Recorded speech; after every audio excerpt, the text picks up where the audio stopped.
Hey, we're continuing our Amaro journey today. Meletti. Welcome back to Drinking It In. I am your host, Chris Casara. We are here to help you know more and drink better. And we're continuing the Amaro journey, as I said in the intro, with Meletti.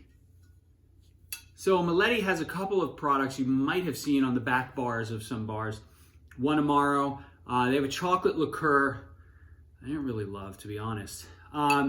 Questo liquore, ottenuto dall'infusione di numerose erbe, è stato ideato all'inizio del secolo con la stessa cura e meticolosità con la quale Silvio Meletti nel 1870 creò la famosa anisetta nota in tutto il mondo.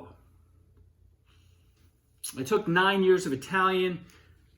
I'm not sure what they just said. They said something about, we've got some herbs. It was established in 1870. You can see I just cracked that bottle. Let's taste it.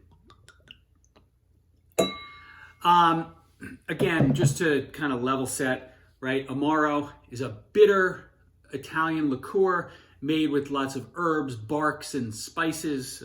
Most of the recipes are secret, right? So you have no idea, how these things have been made, and that's part of, why I think I like the Amaro category, because there's just so much mystery, and you can get everything from a mentholy, minty cough syrup type of Amaro to something that's light, fruity, and refreshing.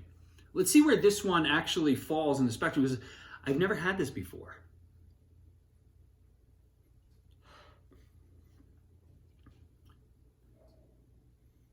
So it's it's not quite in the middle. It's on the lighter side. I'm getting a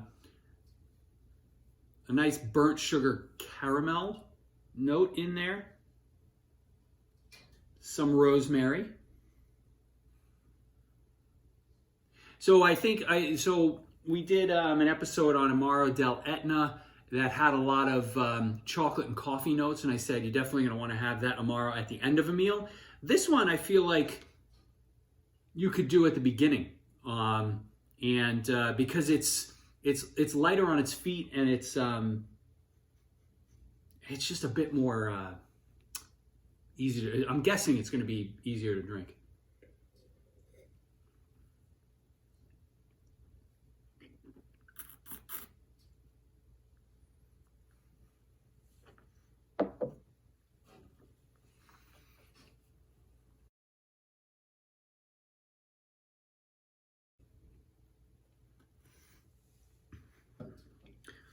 Dominant in caramel. It's really, so there's very little bitterness in here. There's a tiny bit here on the back end. Really dominant in caramel. A little apricot.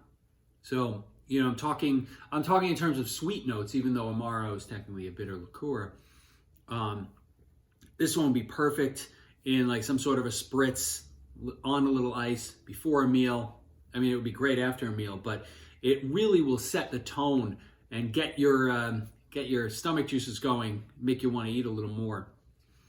This was very nice. This is an easy one to find, an easy one to buy because it's pretty reasonable. And I think I've talked about Amaro Montenegro before and how that's sort of a beginner's Amaro. This is another beginner's Amaro. So if you haven't tried Amaro, find Meletti and start getting into it. Thanks for all the love. I hope you like and subscribe, and I hope to see you again soon, folks. Cheers.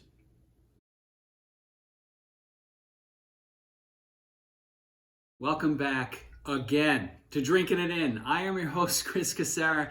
We're here to help you know more and drink better. And this is the second take of the Amaro Meletti episode because I didn't hit record.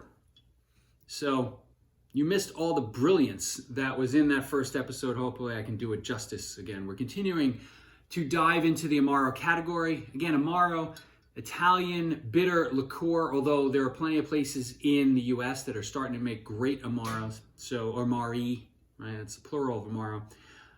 In this case, right, the Meletti, Amaro Meletti. Easy to find, easy on the wallet.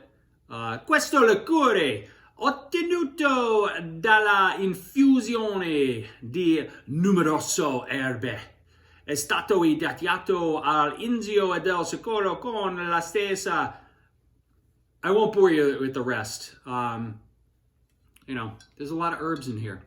So I've often talked about Amaro, and I know it's still a new category for people. I know people haven't experienced Amaro, and because I did this take once before without actually recording the thing, I note that this was on the lighter side from a taste profile. It's something that would be great before a meal. I think it's something that would be perfectly great after a meal, but it'll really, I think this will appeal to a lot of people. There's a really nice like brown sugar caramel note to it. It smells like it will be on the sweeter side, on the lighter side. And unlike the episode or the Amaro dell'Etna that we did a few episodes ago, where I said that one was definitely much more of a post-dinner type drink, this I think could be pre and post. I've had the Meletti chocolate liqueur too. I didn't really love it, but that could have been the way the bartender made the chocolate martini.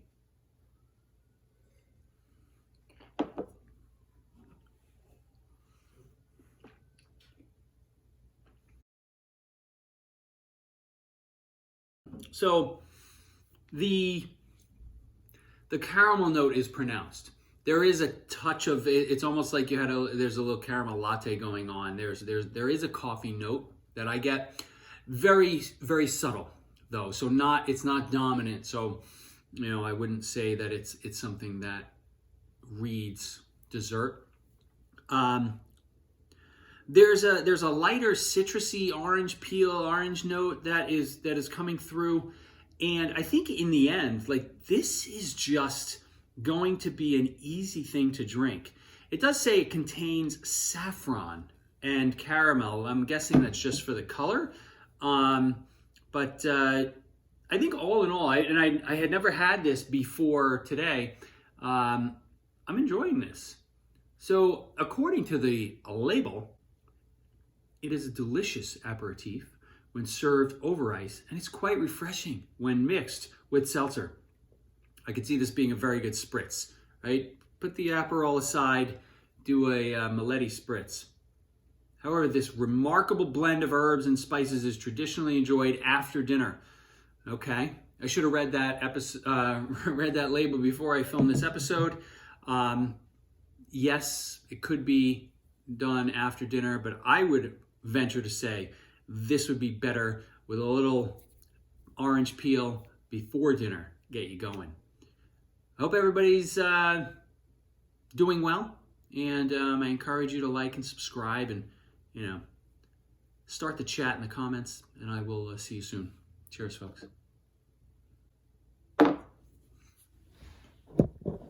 Let's hope I filmed that one.